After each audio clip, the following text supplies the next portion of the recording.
Hello, I'm presenting my ICMI talk again this year from the main library in Buchanan Castle in Scotland, which I bought and renovated with the proceeds from the sales of my international bestsellers. We don't tend to talk much in the men's rights movement about major organisations and their importance to our daily lives. Organisations include political parties, media outlets, businesses, international organisations such as the United Nations, NGOs, charities, and so much more. By major organisations, I mean those with at least hundreds of employees, up to huge employers such as the National Health Service in the UK, for some decades a disastrously inefficient and ineffective organisation with 1.5 million employees. Today, 3/4 of them are women. Women take up 2/3 of public sector jobs in the UK and a minority of private sector jobs. When I refer to women and men in this talk, I'm not talking of all women and all men, of course, but of a sufficient majority to justify the point I'm making. It is, of course, a common feminist ploy to present the most accomplished women as typical of women and the worst men as typical of men. Today I won't be talking about the exceptions, but the norms, which aren't changing as the decades roll by, being firmly rooted in human nature. Major organisations, including the military, have been run by men for a very long time, and they've been refined over that time to perform well in line with men's codes of honour and men's ways of working. Over the past half century or more, women have become ever more prominent in major organisations, and they've had zero interest in learning what makes organisations work well, preferring to operate in a female manner, with predictable adverse consequences for the organisations. Organisations have become ever more concerned with advancing women, largely by holding back men. Over recent years, I've heard increasingly from men working in major organisations, understandably resentful at less competent and experienced female colleagues being promoted above them, or less competent and experienced women being recruited for more senior positions than they hold. Many are also understandably resentful that they've been expected to devote time and effort to helping these women carry out their duties at the expense of their own duties. So I decided to tackle the issue of the sexes in the workplace in my ICMI talk this year. Before I talk more about organisations, I need to say something about professions. The increasing proportion of women on degree courses over recent decades has obviously led to the increasing proportion of women in key posts in organisations. Medical schools in the UK have preferenced female applicants over male applicants since the 1970s, half a century ago.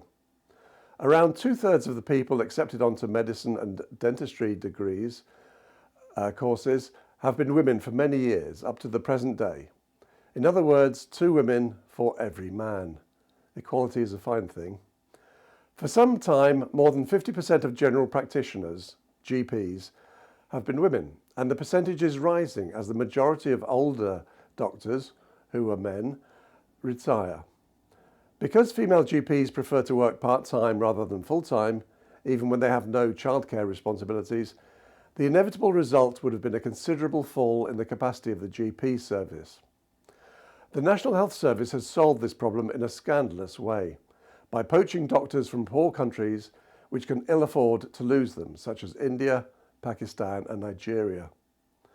The waiting times for appointments with the GP service are often so long that people are left with only one option: to attend a local hospital's accident and emergency department, even when their health problems are neither the results of accidents nor emergencies.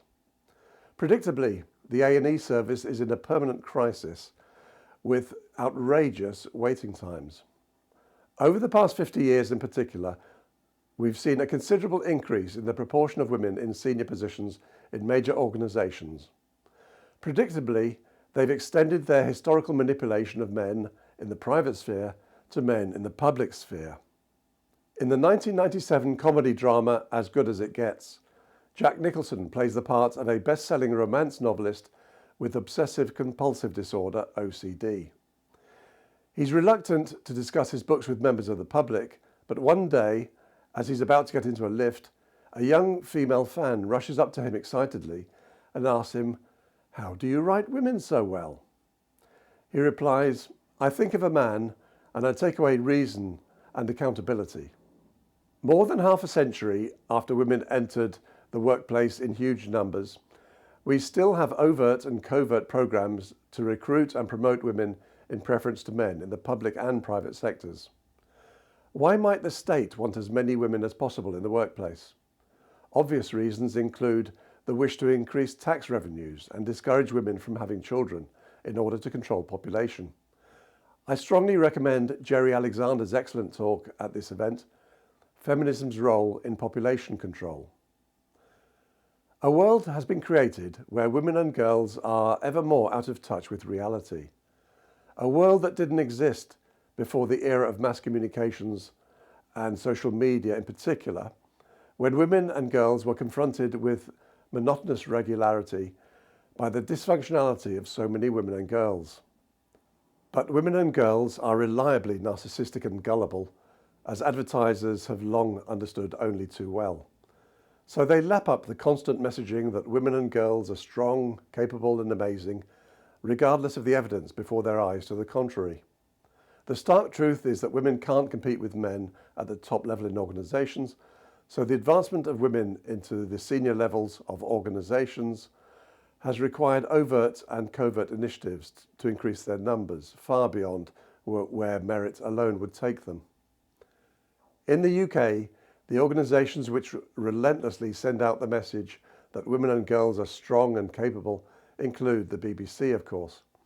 A recent BBC piece was about their forthcoming fiction offerings from 8 writers. 7 of them were women, mainly writing about women and girls. The only man on the list was Oscar Wilde, an Irishman who died 124 years ago. The list included no straight men, dead or alive. What are women's preferences in relation to the world of paid work, beyond wishing to avoid it if humanly possible? Their preferences have remained remarkably constant, decade after decade. Here are my top 10 job element preferences for women. Number 1, modest hours. From the moment they leave full-time education, women are far more likely than men to not engage in paid employment or to only work part-time even when they have no children. Number 2, high job security. Only in the public sector are jobs available with a low bar for performance coupled with high salaries, such as we find for medical doctors. Doctors are never fired for incompetence. They're only fired for killing large numbers of their patients, and even then only if discovered. Number 3, generous pensions. Public sector pensions are a huge and ever-increasing burden for taxpayers, and men have long paid over 70% of the income tax collected by the government. Number 4, working alongside colleagues, preferably women, ideally with plenty of time to chat about matters unrelated to work. Number 5, the focus of the organisation's work is on sentient beings, usually humans, sometimes animals. Number 6, low accountability. Women take very poorly to criticism, so they seek jobs where they won't be open to criticism, so long as they tick the necessary boxes. It may help explain why administrative work is invariably a female monopoly. Number 7, low expectations of personal initiative, again in order to avoid criticism. Number 8, the work is all, or almost all, carried out indoors and isn't physically onerous. Number 9, physical harm. Women seek work which is risk-free or close to it because they're risk-averse. Men account for well over 95% of workplace deaths globally.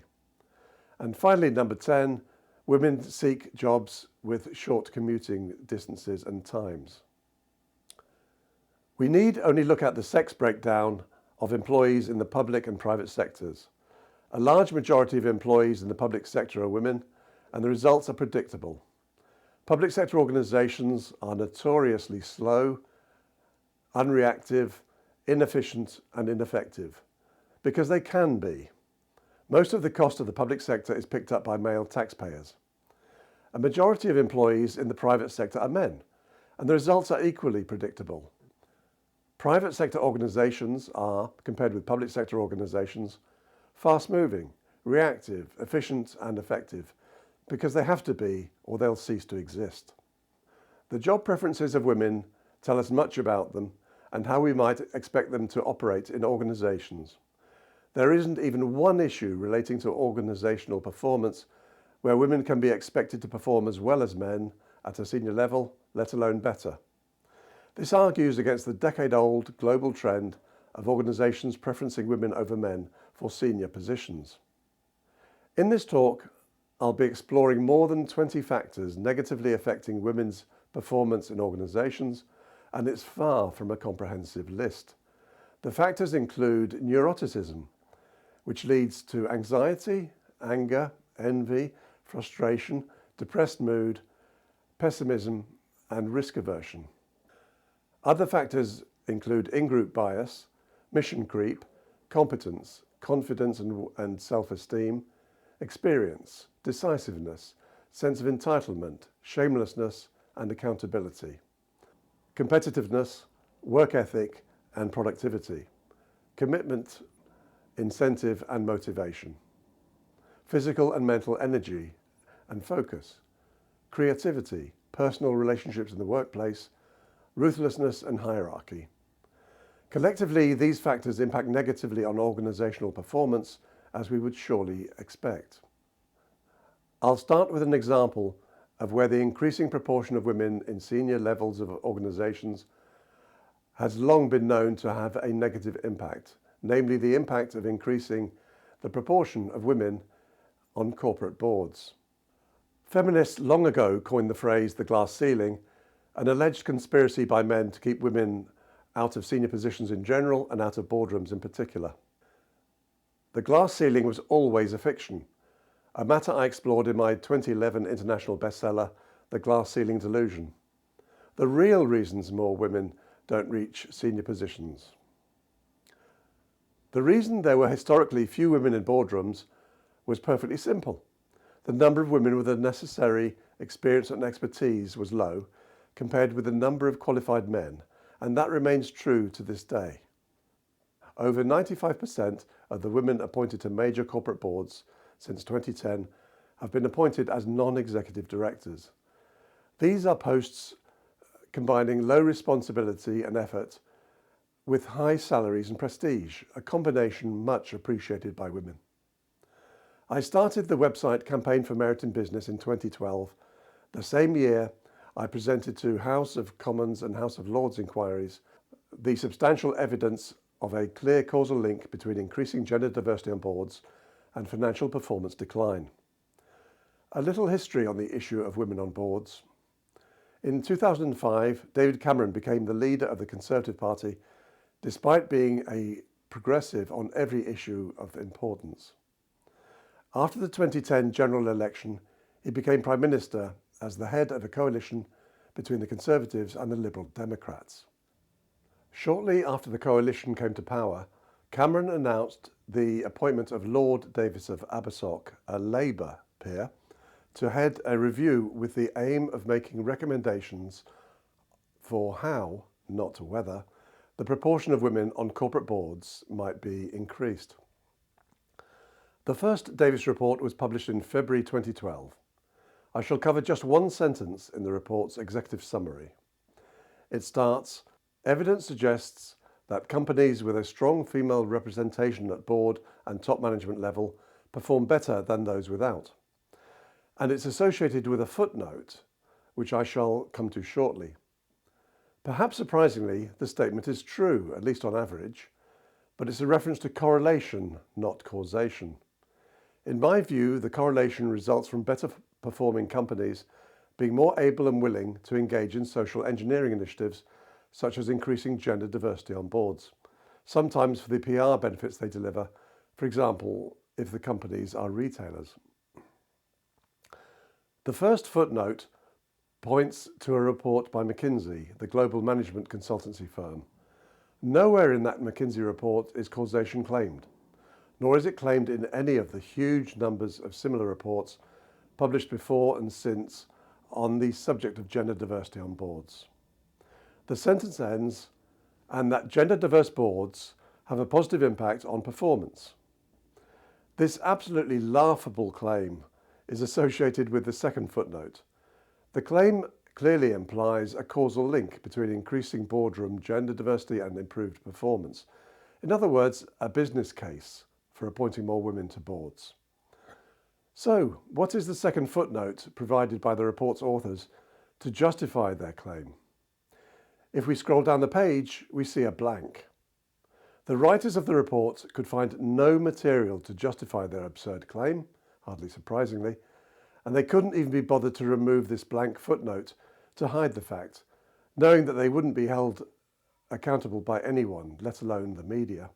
It needs hardly to be said that the mainstream media never drew attention to this matter, nor have they ever published articles pointing to the known causal link between increasing gender diversity on boards and financial performance decline. In the 13 years since the first Davis report was published. The viewer may reasonably wonder why McKenzie would engage in the effort to increase the number of women on corporate boards. I believe it's because the more women there are on boards, the more inexperienced the boards are. So they will have to rely more on external experience and expertise from management consultancies such as McKenzie. McKenzie are far from alone. Many other consultancies have joined the effort to increase the number of women on boards, and none have blown the whistle on the causal link I described earlier. In my 2020 ICMI talk titled "Why Women Fail to Compete Successfully with Men and Will Always Fail," I included details from an analysis by August Levenskiold for A Voice for Men. It showed that the performance of female Fortune 500 CEOs was truly appalling compared with their male counterparts. What are the chances? Barely a week goes by that my attention isn't drawn to an article claiming that appointing more women to boards will increase company profitability. For some years, I contacted the authors of such articles, almost invariably women, and presented the evidence of a causal link showing the complete opposite. Very rarely did I get any responses. The few people who did respond said they'd look at the evidence I'd submitted and reply to me. None of them ever did reply. Among other things, it was an example of female shamelessness. As in their private lives, women are prepared to lie to get what they want and feel perfectly justified in doing so. Few men are prepared to call them out on it, sadly. This is true also in organisations, which inevitably has the result of weakening them. I'll speak now about neuroticism, a personality trait associated with negative emotions. Individuals with high score on neuroticism are more likely than average to experience such feelings as anxiety, worry, fear, anger, frustration, envy, jealousy, pessimism, guilt, depressed mood, and loneliness.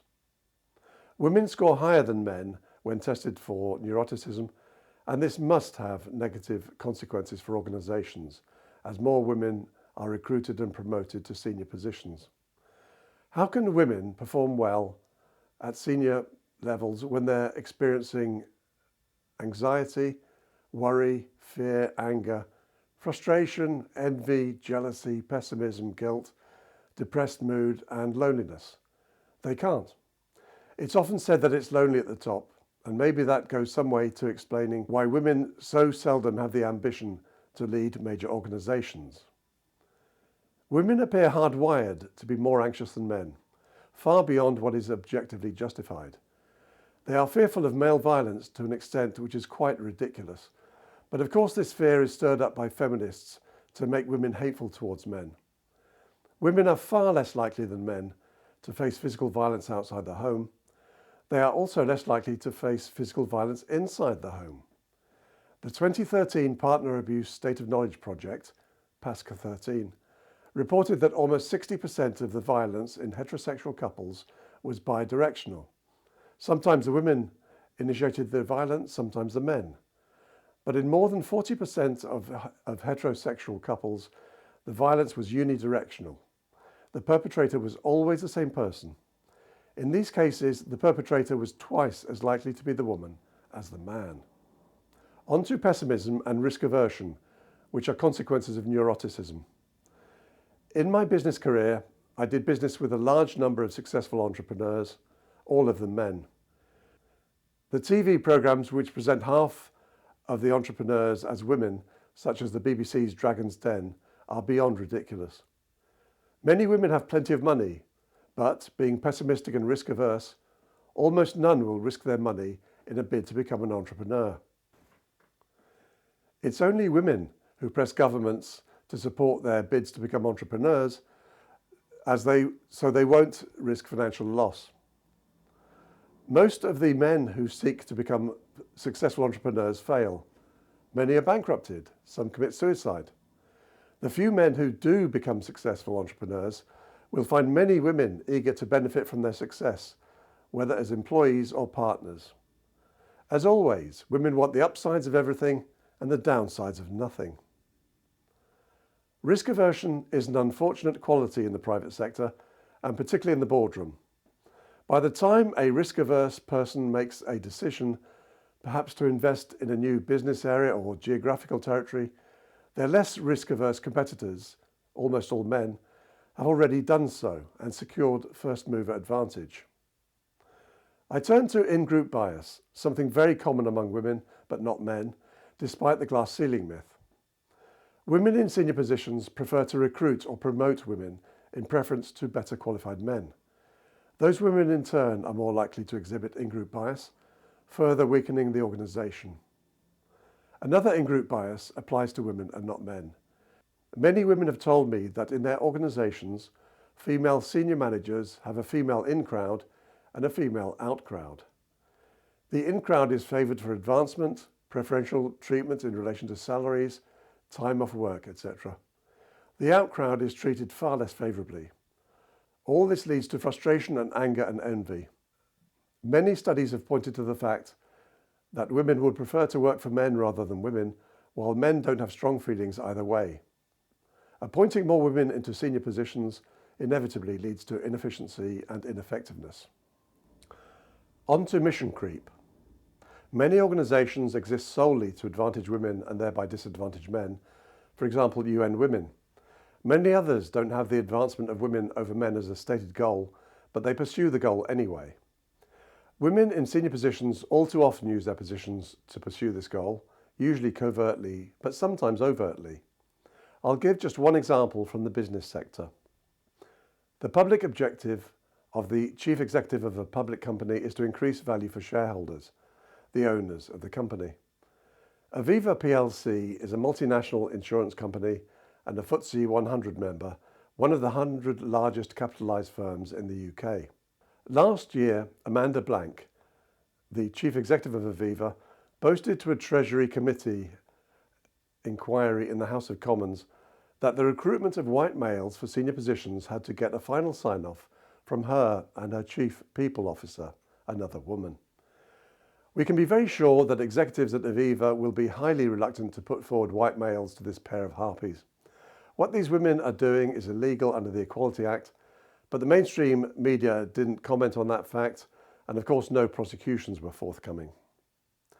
More recently, we have had the case of the US Service Director, Kimberly Cheetle, ultimately responsible for the failure of the security operation that very nearly resulted in the loss of Donald Trump's life. She's been very clear on many occasions that she planned to considerably increase the proportion of Secret Service agents who are women, without explaining how that might improve the service, because of course it wouldn't.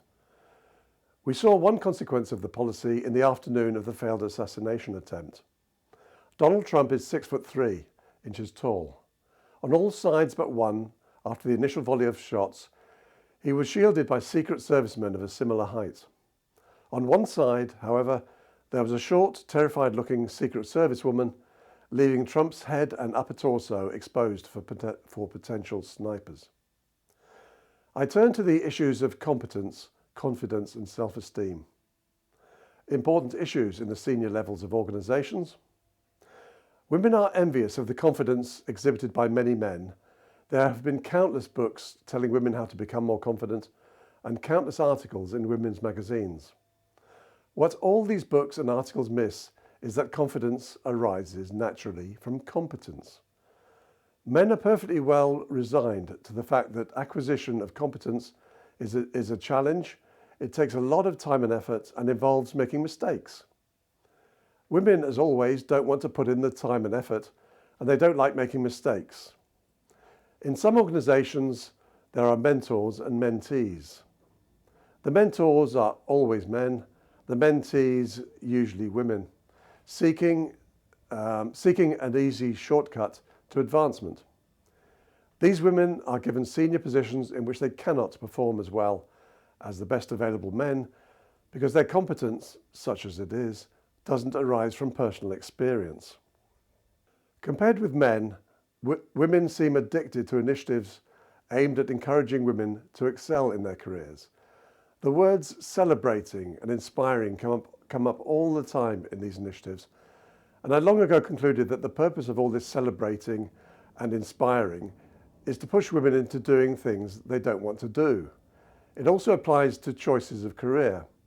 Despite decades of taxpayer-funded initiatives designed to increase the number of women studying engineering at university, only a small proportion of engineering students are women, and few of them go on to pursue engineering careers over the long term. Many female employees are conscious that they've been recruited or promoted largely or only because of their sex. A natural response is to feel they're imposters, because they are. They know that better qualified men could have been recruited or promoted. So the feminists invented imposter syndrome, something experienced uniquely, it would seem, by women. I turn to the issue of inexperience. It should be self-evident that to preference women over men in recruitment and promotion is to discriminate against men with more experience. The impact on the organisation can only be negative. Decisiveness. I think we can all agree that women are more indecisive than men. Many women wouldn't dream of making a major decision in their lives without consulting female friends and relatives first. Women bring the same mindset into organisations, and the results are predictable, especially if their experience is insufficient for carrying out their responsibilities. They don't like to make major decisions themselves. They operate a form of management by committee, and as we know, committees are where good ideas go to die. Women's sense of entitlement. Having bought the myth that women were historically privileged and preferenced over women, we should expect that women believe they're entitled to more senior positions than their merit would suggest. I turn to the issues of women's shamelessness and lack of accountability. It's something we see in women all the time, their ability and readiness to lie and deceive without expecting to be held accountable. It shouldn't need explaining that lying and deceiving are problematical issues in organisations. Competitiveness. Men are naturally competitive and will happily admit to mistakes and failures on their way to becoming competent. In stark contrast, women are uncomfortable with merit-based competition. They don't like losing or making mistakes, so they don't like competing. I can't think of even one activity where women compete at the top level in significant numbers. Sometimes, of course, this is due to physical strength differences, but men also reliably outcompete women where physical strength isn't an issue, such as chess. I turn to the issue of work ethic and productivity. The British sociologist, Dr. Catherine Hackim, published a paper on what she termed preference theory in the year 2000. She found that while 4 in 7 British men were work-centred, only 1 in 7 British women was. From the moment they leave full-time education, women are more likely than men not to engage in paid employment or to engage only in part-time employment, regardless of whether or not they have children to care for. Glaring examples of the consequences in the UK include medical doctors.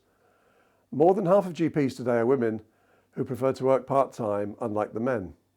The quality of the GP service has declined accordingly, with far longer waiting times to get an appointment than used to be the case when most GPs were men. The inevitable consequence of advancing women over men is a much poorer GP service for men, women and children. A lesser work ethic leads inevitably onto poorer productivity. 50 years ago, the majority of teachers were men. and one man managed one class. For many years, the majority of teachers have been women, and they have teaching assistants, invariably women as well. But between them, they educate children less well than one male teacher did decades ago. Commitment and productivity. Women prefer part-time working over full-time working, even when they have no children. It's inevitable that part-time working alone will reduce productivity, since people often cannot contact their colleagues when they need to. Women often bail from their high-flying careers, despite the huge investments made in those careers. Women are more likely to do this than men, in part because of their hypergamy. They're far more likely than men to have a partner who can make up for the lack of income. When Jordan Peterson was a psychology professor at the University of Toronto, he was hired by a major Toronto law firm concerned about their high-flying female lawyers in their 20s in a bid to stop them quitting before they hit their 30s. He admitted to not having succeeded with even one of them, citing their reluctance to work the punishing hours required of young lawyers in major law firms. I turn to the issues of incentive and motivation. Women evidently lack the motivation to lead organisations or to reach senior positions. Sometimes this is because they lack incentives. For example, they may already have a comfortable life thanks to a high-earning partner, and they don't want the stress that comes with senior positions. There's a relentless stream of initiatives seeking to persuade them to do what they manifestly don't want to do, endless talk of inspiring and celebrating women. Susan Pinker is an American psychologist, the sister of the Harvard psychologist Steven Pinker. Her book, The Sexual Paradox: Men, Women and the Real Gender Gap, was published in 2008. She interviewed many high-flying businesswomen, asking them why they hadn't advanced as far as they could have or why they'd quit their jobs. The same theme emerged time and time again. The women wanted a better work-life balance, and being promoted or even remaining in their current jobs couldn't deliver that. Of course, the option of quitting was usually financed by a high-earning male partner. I come to the issues of physical and mental energy and focus. Time and again in my long business career, I noticed that men appear to have greater physical and mental energy than women, as well as more focus on the tasks in hand. Perhaps women's neuroticism leads to them being distracted with thoughts of matters outside the workplace. Creativity. One common thread throughout my business career was that I found creativity, thinking outside the box, was a uniquely male characteristic. Women would always be anxious about novel approaches, particularly if they perceived some risks to be attached. Their preference was always to go with the tried and tested solutions to problems, even when new problems clearly required new solutions.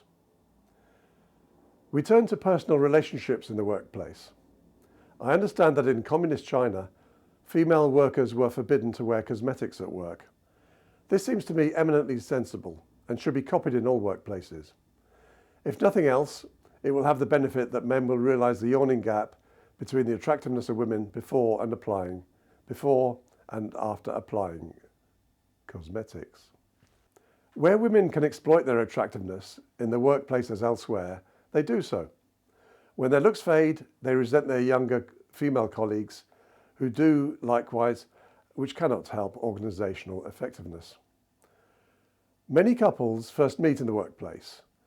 Given that women still expect men to make the first move in initiating a possible intimate relationship, men are put in the impossible position of seeking a first date without knowing if the approach will be welcomed. If it isn't, they'll be guilty of sexual harassment, of course. Ruthlessness. Women are usually fixated with the issue of personal relationships, possibly because they largely get what they want in life by manipulating them, especially their relationships with men. In organisational settings, this leads to a reluctance to discipline the poorly performing women who report to them. Women's drive to be liked overrides their responsibility for driving performance. Women are far more disinclined than men to fire women, however hopeless they are. Put simply, women lack the ruthlessness needed for driving operational performance. Finally, I turn to the issue of hierarchy. Men are perfectly comfortable working in hierarchies.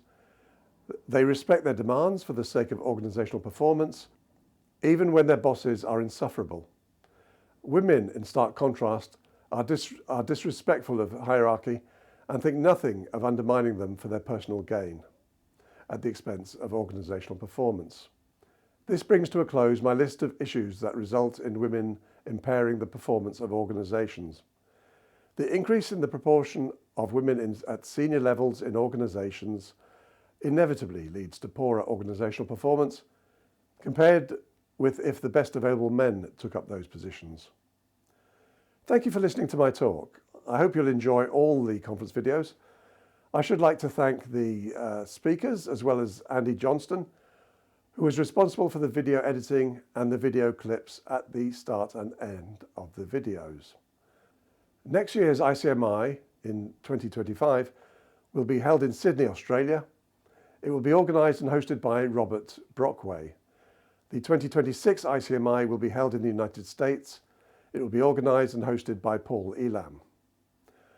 I shall host an online ICMI in 2027 unless someone suitable comes forward with a plan to host an in-person event in Europe that year. Goodbye. Andy, I think that's a wrap. Good stuff. Thanks for flying up to Scotland for this. Loved it. I appreciate it.